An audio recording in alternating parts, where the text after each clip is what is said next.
უსვა და სალამი მას.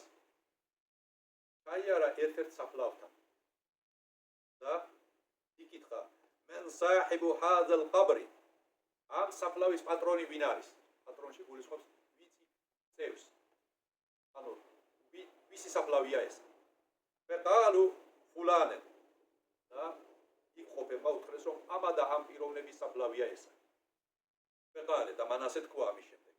რაკ'ატანი აჰაბუ ილა ჰადა მინ ბაყიათი დუნიაკუმ. აქ მწოლი ადამიანისთვის ორი მუხლი ნამაზი, ორი მუხლი ნაფილე ზედმეტად ნალოცი ნამაზი უფრო ძვირფასია, ვიდრე ის ყველაფერი, რაც მას უკან დარჩა ამ დუნიას. მთელი სამყარო, სიძვირფასეები და აქ არსებული მატერიალური სიძვირფასე შეიძლება იყოს, ის ასევე დაფასება პატივი და ის მოხვეჭილი სახელი შეიძლება იყოს, სულ ყველაფერზე ერთიანად უფრო ძვირფასი არის მისთვის ამ ადამიანისთვის ორი მუხლი ნამაზი. ეს შეგვიძლია აუცილებლად ასეთნაირად.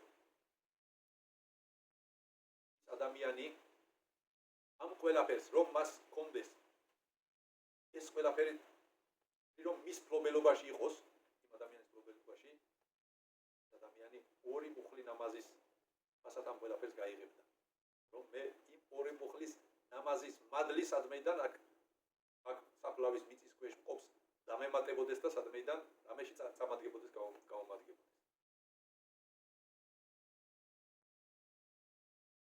ის რომ გაცოცხლდეს დაბრუნდეს ამ ქვეყნად და მას შესთავაზო რომ ეს მთელ სამყარო შენ ფლობდე მათი ბატონ პატრონი შენ იყო.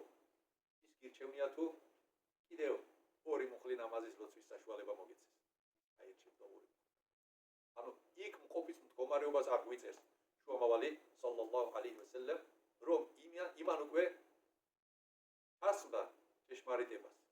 ვალით ნახა ეს რეალობა და მისთვის ის ორი მუხლი ნამაზი უფრო ძვირფასია, რადგანაც იცის რომ იქ ის უფრო გამოადგება მასად, ვიდრე ამ ქვეყნიური სიტუაციაში. ამიტომ ჩვენთვის იმ ადამიანისთვის უკვე გვიანი არის. მას ამის შანსი მეორედ აღარ მიეცემა. მაგრამ ჩვენ ეს შანსი დღეს გვაქვს და უნდა გამოვიყენოთ.